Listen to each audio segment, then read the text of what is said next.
corazón, somos noticieristas. Los noticieristas observando en vivo.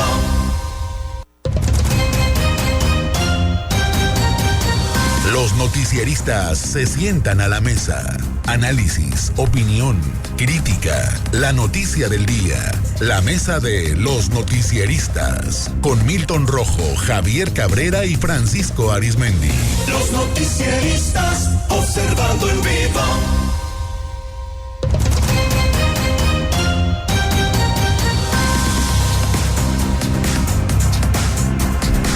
Ya la mesa de los noticieristas, gracias por continuar con nosotros. Saludo a Francisco Arizmendi. Francisco, buenas noches. Buenas noches, Sinaloa. A Javier Cabrera. Javier, muy buenas noches. Buenas noches al auditorio. Milton Rojo. Milton, muy buenas noches. Muy buenas noches. Bueno, se informó en las últimas horas que desde el pasado 9 de septiembre a la fecha, el número de desapariciones de personas ha mostrado un incremento significativo en Sinaloa al pasar de 3 personas que no regresaban a su hogar por día a 6.7. Esto lo informó Óscar Loza Ochoa, presidente de la Comisión Estatal de los Derechos Humanos. Es una cifra preocupante, sobre todo considerando que en el renglón de desapariciones, la cifra negra, los delitos que no se denuncian es bastante elevada. Manifestó que desde el 2012 a la fecha, Sinaloa cuenta con un registro de 124 expedientes relacionados con personas desaparecidas tan solo en la zona centro. Detalló que algunos de estos expedientes son colectivos, es decir, incluyen la desaparición de varias personas, y hay casos en los que las autoridades de seguridad estatal y municipales están involucradas. Hoy Óscar Loza Ochoa también se reunió con 12 colectivos de búsqueda, así como familiares de personas desaparecidas, con el objetivo de establecer mesas de trabajo y escuchar sus necesidades. También entablaron una reunión con el gobernador Rubén Rocha, la Fiscalía General del Estado, gestionar ayuda de transporte para estos colectivos, seguimiento de quejas, disposición de una sala de usos múltiples en la Comisión Estatal de los Derechos Humanos para reuniones internas de los colectivos. Fue una reunión muy productiva, los escuchamos a las madres de hijos desaparecidos, tenemos algunos acuerdos y habrá reuniones mensuales. La visitadora general, Reina Isabel Mendoza, junto con los visitantes adjuntos, atendió algunas quejas y asesorías y finalmente se estableció que será dentro de un mes cuando se vuelvan a reunir en el mismo espacio para dar seguimiento a estos temas acordados. Javier, así las cosas. Mira, si alguien conoce de este tema, sin duda es Óscar Loza Ochoa. Es un luchador con bastante tiempo ya en esta actividad, antes que existieran organismos oficiales de defensa de los derechos humanos, incluso que hubiera este tipo de colectivos. Había otras organizaciones, a él lo tocó también atenderlas, otro tipo de organizaciones, cuando, bueno, pues había desapariciones forzadas por parte del Estado, por cuestiones por cuestiones de política, o también cuestiones, se decía, de guerrilla, que era la argumentación o la justificación que se dio en su momento en la época de los 70s y parte de los 80s. Pero hoy la situación es distinta. Y efectivamente, el problema es que la cifra oficial que se da, pues no concuerda con las cifras que dan diversos organismos. Y hoy los colectivos también, colectivos de búsqueda, se han sumado a no solamente a rastrear cuerpos semiocultos u ocultos en fosas clandestinas, sino también en apoyar a aquellas familias que sufren la desaparición de sus seres queridos durante esta guerra que se ha desatado desde el pasado 9 de septiembre a la fecha. Las cifras oficiales que se dan hablan de 870 casos que se presume son denunciados, pero hay casos que todavía no se denuncian, y también por diversos motivos que salen fichas de búsqueda de parte de varios colectivos, y el número es bastante alarmante. Y lo que más alarma es que Mazatlán ya traía una tendencia desde antes de esta situación elevada, ¿no? Bastante elevada, sobre todo de muchas personas jóvenes. En una época se dio de personas que se presumía eran visitantes de otros estados de la República. Algunos de ellos han aparecido semanas después en circunstancias que nunca han sido aclarecidas, que han pasado semanas, que después ya se conoce, sobre todo parejas de que aparecen, parejas del estado de Jalisco, parejas de Baja California, de Coahuila, de la Ciudad de México, pero que no se esclarece muy bien qué sucedió o dónde estaban o quién los tenía retenidos. Ahorita hay varios casos ahí de algunos empresarios que llevan más de un mes, uno de ellos que está desaparecido, que la familia sigue pugnando porque la autoridad le diga qué ha sucedido con ellos, Y bueno, qué bueno que Óscar Loza Ochoa esté reactivando este organismo que parecía ser que no existía, que no veíamos que salieran a apoyar a aquellas familias que están sufriendo no solamente el tema de los desaparecidos, sino también que están sufriendo otro tipo de daños colaterales, aunque hay otros organismos que se entienden, deben protegerlos o deben atenderlos. Bueno, pues hoy dice que se van a buscar reunirse con la Fiscalía General del Estado, que es una de las demandas más fuertes de estos colectivos, que haya mayor aceleración en la identificación de todos los cuerpos que han sido encontrados, que están en la forense o que están en fosas comunes, porque se ha conocido de casos que han mantenido los cuerpos hasta por años en fosas comunes o en el forense, y que después de mucho tiempo se da de quién es la identidad. Se presume que con este nuevo organismo que se creó va a ser mucho más rápido la identificación de los cuerpos que se tienen. Y bueno, pero sin embargo los colectivos sienten que va muy atrasado este tema. Sí, Milton, ¿tu punto de vista? Bueno, parte de eso que hablas, Javier, de lo de la identidad forense de los desaparecidos, algo se ha hablado aquí, que ya ha habido una inversión en periciales, ¿no? Sí. En servicios periciales, sobre esta parte de identificar a los cadáveres, como que hay una tecnología. Sí. Y creo que trajeron expertos argentinos para agilizar esa parte, sí, ¿no? Y además hubo donativos de escáner. Sí. Pero que tenían un problema cierto para tener una conexión con los sistemas del INE, que es donde están haciendo el cruce de información. El cruce de información. ¿Por qué los argentinos? Porque de toda América Latina, los que más entendieron el problema de la desaparición forzada y lo sacaron adelante y crearon todo un marco jurídico y una voluntad de la clase política y militar, sobre todo militar, para ya no volver a desaparecer gentes, fueron los argentinos. Recordemos aquellos juicios sumarios a la Junta, a la Junta de Organización, la Junta de Reorganización Nacional, donde fueron los militares los que empezaron a desaparecer en los 70s a gente, a guerrilleros, a personas que pensaran diferente, y ellos la suma son 30,000 desaparecidos argentinos. Por eso cuando el juez da el malletazo y les da la condena, dice el juez, ya nunca más. Y ese fue el grito de los argentinos, ya nunca más. Ellos fueron 30,000. 30,000. Nosotros vamos arriba de 100,000 y feria, ¿no? Y no hay nadie dentro, y es una crítica no solo hacia los gobiernos de Morena, también a lo neoliberal, ¿no? O sea, también, o sea, es para todos. No ha habido un esfuerzo del Estado mexicano de decir ya nunca más. ¿Por qué? Y vaya, y aquí entrelazo lo que decías ahorita del profesor Loza. Al profesor Loza le tocó la desaparición forzada, de lo que explicas tú, desde el Estado mexicano, o sea, desde el ejército, desde las corporaciones de seguridad y desde los órganos de seguridad del Estado. Ejército, Dirección Federal de Seguridad, todo lo que era desaparecer a ciudadanos por parte del Estado, porque ¿qué era? Era tener el control de la gubernamentalidad del gobierno.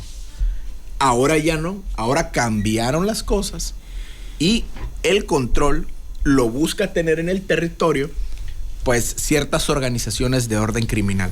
Y la tecnología de la desaparición cambia, pero la pedagogía del terror la enseñó el ejército. Cuando los gafes, cuando toda esa parte. Entonces, ahorita estamos viendo esta tecnología de desaparición muy rápida. ¿Por qué? Y lo hemos comentado mucho, porque el cuerpo se vuelve una mercancía. Una mercancía a la que si desapareces hay un fin, hay un bien, hay un mensaje de control, de toma de territorio. Entonces, estamos viendo esto exponencialmente en un conflicto, esta situación. Entonces, estamos viendo cómo la estadística o es muerto o es desaparecido o es homicidio. Entonces, ahí muchas veces los magos de la estadística pues juegan con unas cosas y con otras, pero al final del día estamos viendo este tipo de situaciones de desaparición forzada. Y bueno, y ahí está el profe el profe Loza, y lo dijimos mucho, o sea, mostrando esa empatía, o sea, abriendo las salas y decir, hey, pásenle, vamos a generar estrategias, pues, de resistencia, de apoyo y de lograr abrir que también otras áreas, la fiscalía, por ejemplo, pues trabaje y ahonde más en sobre todo la identidad de las personas. Así es. Francisco, ¿tu punto de vista? ¿Y quiénes tienen el monopolio de las desapariciones? Si no te desaparece el Estado por asuntos políticos, te desaparece miembros del Estado, corporaciones policíacas de diferentes niveles, quizá por las mismas razones, no políticas, pero por ese monopolio que tienen también de ejercer el poder.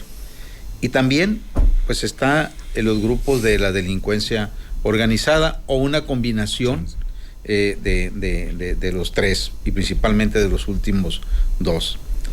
Es una pena, es una vergüenza que todo el mundo diariamente sepa que en nuestro país, en nuestras comunidades, en nuestro estado, en nuestros municipios, un grupo de madres de familia se dediquen así a andar rastreando, horadando la tierra con instrumentos muy, vamos a decir, rústicos, buscando cadáveres, es decir, restos humanos de familiares, etcétera.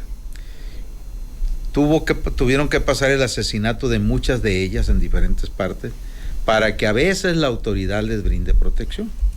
Hace días asesinaron en Zacatecas a una madre que cuando desaparecieron a su hija, ella presionó mucho y apareció su hija con vida, pero ella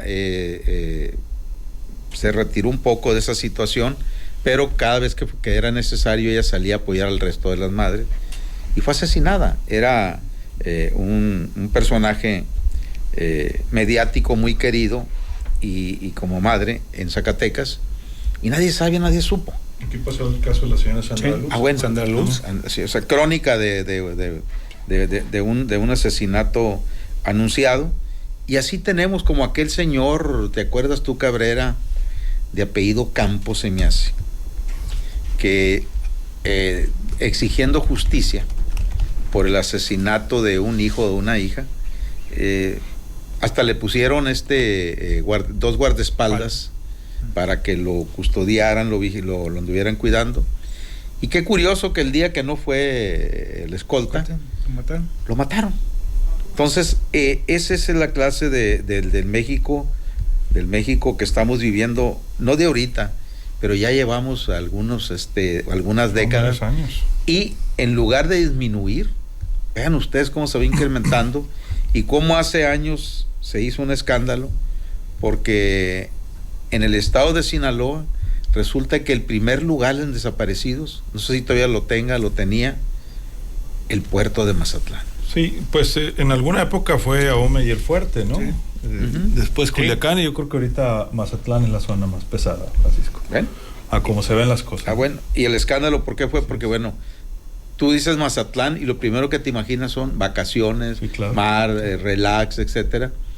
Y dices tú, caray, ¿por qué se estuvo ocultando tanto esa información de lo peligroso que es o era ir a descansar a Mazatlán? Así es. Vamos a conclusiones, Javier. Sí, lo preocupante es que, es cierto, y empezó en el norte, sobre todo este grupo de rastreadores. La maestra Eneida ya empezó, Mirna empezó allá a hacer. Mirna Nereida empezó a hacer una organización por la desaparición de sus hijos. Pero también la zona norte es donde los mayores escándalos se han dado de que están involucrados elementos policíacos, como el caso más reciente. Este caso más reciente del municipio del Fuerte. Hay 2 policías detenidos. ¿Están detenidos? Se busca a una tercera presunto autor intelectual. No se ha encontrado a la víctima. No. Y bueno, pues hay toda una investigación de una autoridad. Pero hay que recordar que ya había habido casos donde policías han sido ya sancionados en la zona norte. Algunos han sido de Ahome en cuestión de desapariciones de personas. Sin embargo, este tema se ha ido incrementando en todo el país, pero Sinaloa sigue ocupando entre los 3 primeros lugares nacionales y y esta actividad ilícita se ha ido incrementando a raíz de esta confrontación. Se ha triplicado los casos de desapariciones, muchos de ellos muy jovencitos, que no se sabe las causas que pudieran ser, y la autoridad pues no vemos que avance mucho en ninguna de las investigaciones. Hace unos días Feliciano acaba de hablar, Castro, el secretario general de gobierno, de que había un registro de 1,119 desaparecidos, pero decía que un poco más de 300 ya han aparecido, aunque no clarificó que varios de los aparecidos se los encontraron muertos. O sea, sí hay cifras de cuántas personas han sido encontradas vivas y cuántas han sido encontradas muertas. Entonces sí coincide más o menos la cifra que se tiene de que pueden ser más de 800 casos en ese momento de personas que siguen en calidad de desaparecidos. Algunos investigadores y expertos en la materia pues los dan prácticamente como personas ya fallecidas a los desaparecidos, lo cual legalmente no se puede, ¿no? Entonces por eso que la autoridad no puede decir que estas personas ya no vivan.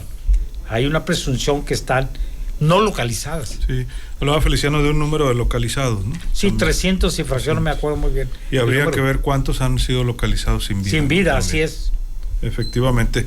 Milton. Bueno, si nos vamos a las cifras del 3 de junio, más o menos de junio a la fecha, de junio del año pasado a la fecha, tenemos aproximadamente que en Culiacán, según el registro de gobernación, tenemos 249 personas desaparecidas, personas no localizadas, o sea, no que personas no localizadas o desaparecidas, 249 según gobernación, de los cuales 227 son hombres, 22 mujeres. Estamos hablando de un Culiacán de 1 millón de habitantes.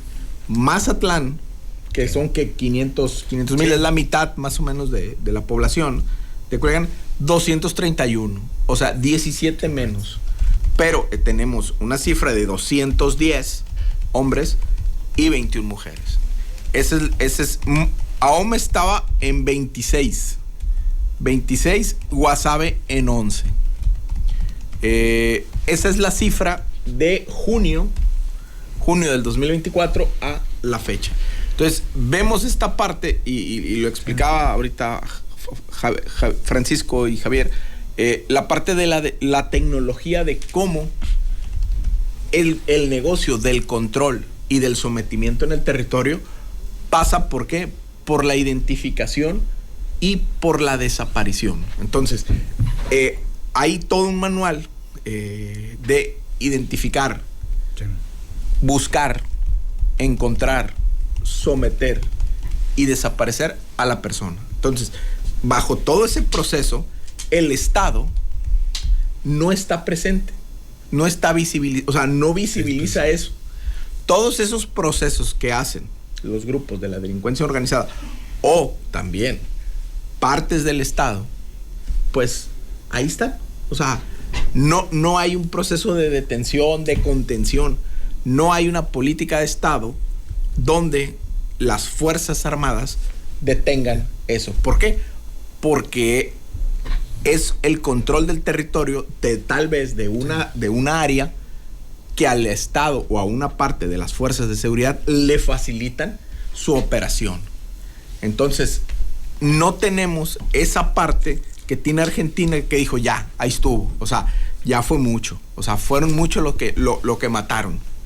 O sea, y hay una película, yo la comparto seguido, lo comento con mis alumnos y lo he comentado aquí, 1985, con Ricardo Darín, cuando los abogados, o sea, llevaron a la Junta a juicio, y todo el mundo se reía de los abogados. ¿Cómo vas a llevar a los militares a juicio? Y los llevaron a juicio. Y lograron hacer entender que fue una acción sistemática la desaparición de personas. Cuando el chavo, uno de los jóvenes abogados, demuestra que fue sistemático, es cuando la corte empieza a ponerlos contra la pared a los militares. Y hay una escena, voy a spoilear tantito, hay una escena donde le dice la madre de este joven abogado, ¿por qué llevas a juicio a Videla? Le dice. si Videla va a la misma iglesia que yo y reza igual que yo. Y reza conmigo y todo. Él es un santo, más o menos le dice eso a la madre. Pero cuando el joven empieza a llevar los testimonios y se hacen públicos, y hay madres, personas que empiezan a decir, y es que ellos estaban presentes cuando esto, y me hicieron esto. Entonces, cuando empiezan a narrar el horror, la madre le habla al hijo y le dice, hijo, tienes razón, estaba equivocada, le dice. Pero la madre al principio no aprobaba eso, la acción del hijo. Pero no hemos logrado, o no se ha logrado, que públicamente se narre el horror. O sea, sí hay notas y todo, pero como lo hicieron los argentinos, no. Porque al narrar el horror a nivel nacional de todo eso, ¡pum!, todo el mundo dijo, ya, no queremos esto. Y nosotros no aguantamos, pues. Ahí estamos aguantando esta maquinaria de desaparición de personas. Así es. Francisco. Es que en cualquier sistema de gobierno, sea de la ideología que sea, cuando se autoriza de que se formen y operen grupos paramilitares para cumplir órdenes de represión, de desaparición, de asesinato de adversarios políticos e ideológicos, está comprobado que esos grupos paramilitares sienten que tienen barra libre para ellos, como cosa suya, pues hacer y deshacer, y se les hace vicio matar. Esa es la realidad, se les hace vicio matar y se convierten en unas hienas, pero con charola. Todo eso lo hemos visto en esos gobiernos sudamericanos, Chile, Argentina, todas esas partes. Después por acá en la época de Somoza, que ahora está peor Nicaragua que con Somoza, ¿quién nos iba a decir? Te lo tomas en un vaso de agua, don Tacho. Y mirábamos tan lejos esos escenarios, a pesar de que en el 68 pues tuvimos la masacre de los estudiantes, que con el tiempo se comprobó que quien lo operó y todo pues fue directamente el presidente de la República, Gustavo Díaz Ordaz, dándole órdenes para eso también al secretario de Gobernación, Luis Echeverría Álvarez, y se utilizó al Estado Mayor Presidencial, que por encima del entonces secretario de la Defensa Nacional provocaron el asesinato de cientos, de decenas de estudiantes, jóvenes, niños, etcétera, ahí en Tlatelolco. Tuvieron que pasar muchos años para que supiéramos la verdad. Fue un verdadero crimen de Estado. ¿Y qué pasó? Premiaron a Echeverría como candidato y presidente de la República.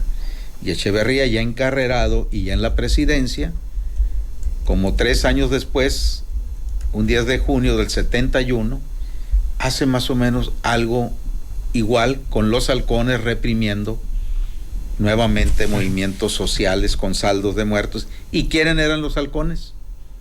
Militares entrenados para reprimir. Entonces, los mismos que llegaron en la Cóndor, ¿no? Sí, también. Entonces, mirábamos estos escenarios lejos y cuando menos pensamos, no los teníamos tan lejos. Ya los teníamos desde fines de los 60 aquí en México. Así es, Francisco. Un minuto, Javier, ¿nos vamos? Sí, este es un tema bastante complicado y qué bueno que lo están tomando y que hay un organismo y un presidente, hay un ombudsman que va a hacer frente y no solamente escuchar a estas madres que pues han asumido el papel de la autoridad, han suplido el papel de la autoridad de una autoridad que ha sido sumisa y tolerante, haciendo un trabajo que tienen que hacer y que tienen que ir y que con justa razón siguen reclamando que la autoridad judicial tiene que trabajar mucho más rápido. Primero, investigar las desapariciones y tratar pues de rescatar vivos a las personas que están privadas de su libertad. Otra, cuando ya son encontradas muertas por diversas causas, pues investigar y castigar a los responsables, porque no se vale solamente decir que ya se empezaron a identificar cuerpos de personas que fueron encontradas enterradas o bajo circunstancias distintas y ahí terminó toda la investigación. Y quien cometieron los delitos gozan de total impunidad. así las cosas. Muchas gracias, Javier. Buenas noches al auditorio. Milton, un minuto, Sí, nos vamos. Ante esta parte de las desapariciones forzadas, estamos en una crisis civilizatoria. Y una crisis civilizatoria que es que cuando las estructuras establecidas no responden o no contestan a la realidad que está pasando, entonces que hay un quiebre, ¿no? En las estructuras. Entonces la civilización entra en crisis. ¿Y dónde, en qué estado de la República ha sido esta crisis de identidad de cadáveres? Jalisco. Jalisco es el triple de lo que hay aquí. Sí. O sea, claro, es el triple de población. Pero allá la tecnología de desaparición es rápida. Y allá hay casos a cada rato muy fuerte. No quiere decir que sea consuelo, pero también es algo que está pasando y que allá sí hay tráileres de personas refrigerados, de personas. Conservar cuerpos, ¿no? Y ha sido todo un tema ahí en Jalisco. Y ya han avanzado un poco en este tema de la identidad forense. Esperemos saber aquí cómo camina esa parte, y obviamente lo que siempre hemos dicho, y desde estos micrófonos, o sea, el mejorar las condiciones de los trabajos, de los trabajadores de periciales, ¿sí? O sea, ayudan y facilitan la gobernabilidad del Estado, ¿no? Entonces, ojalá pues esto ayude a los científicos forenses aquí en Sinaloa, y pues esto ayude a destrabar este tiempo, pero también las autoridades de Estado prevengan este tipo de crisis de civilización que estamos viviendo.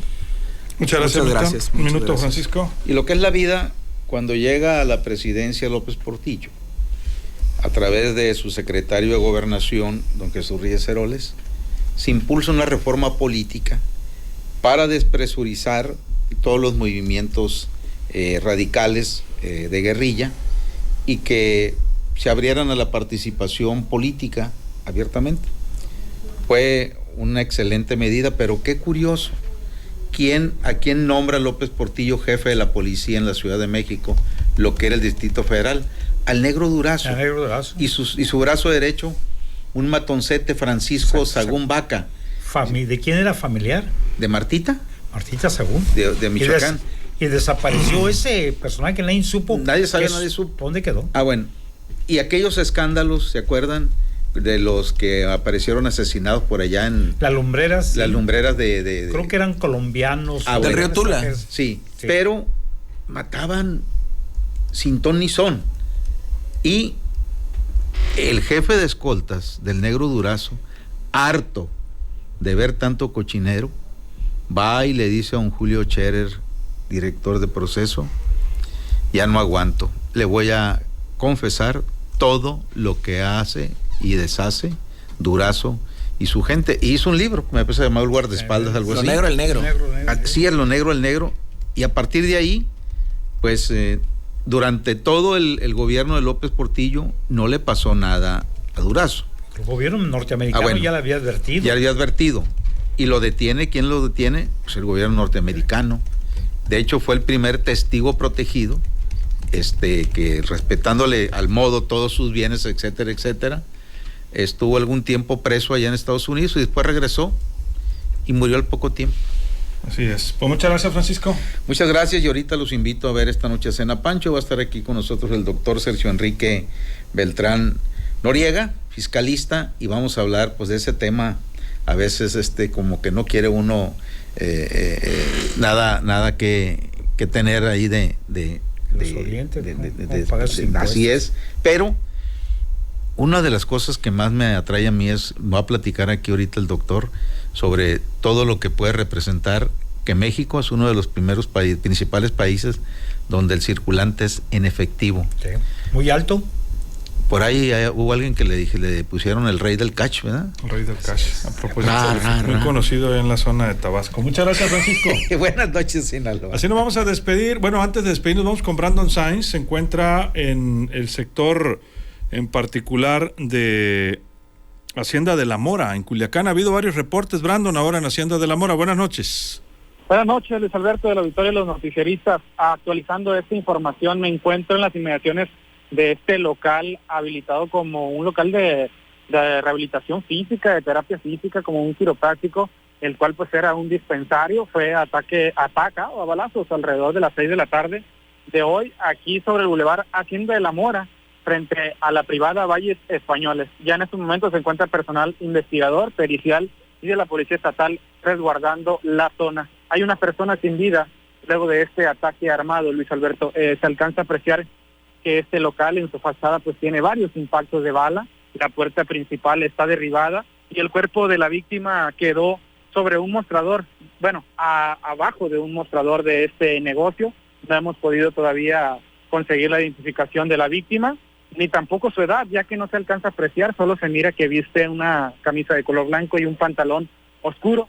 Hay una motocicleta abandonada a las afueras de este dispensario, repito, sobre el bulevar Hacienda de la Mora. No está cerrada la calle, no afecta en la circulación, ya que los hechos ocurrieron en una plaza de este lugar. Y Luis Alberto, rápidamente te informo que la Secretaría de Seguridad Pública de Sinaloa está informando que hubo dos vehículos con disparos, con impactos de disparos de arma de fuego y una persona con una herida por esquirla de bala en la cabeza, que ya está siendo atendida por paramédicos. Esto en la colonia Siete Gotas, al oriente de Culiacán. Recordamos que hace unos minutos estábamos reportando que había disparos por allá. Bueno, parece ser que fue estos indicios, Luis Alberto, confirma la Secretaría de Seguridad, 2 vehículos con impactos y un lesionado con un disparo en la cabeza, estable hasta este momento, refiere la Secretaría. Vaya hecho. Pues muchas gracias, Brandon. Seguimos pendientes de losnoticieristas.com y todas las redes sociales. Así es, estaremos al pendiente. Muy buenas noches y bendiciones para todos. Muy buenas noches igualmente para ti. Soy Luis Alberto Díaz, que la pase de lo mejor.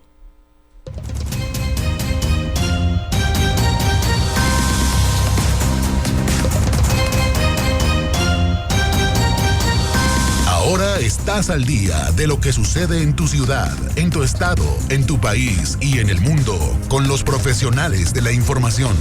Los noticieristas, bajo la dirección del periodista Luis Alberto Díaz. Infórmate de lunes a viernes a las 6 de la mañana, 1 de la tarde y 6 de la tarde. Y los sábados a las 6 de la mañana. Los noticieristas.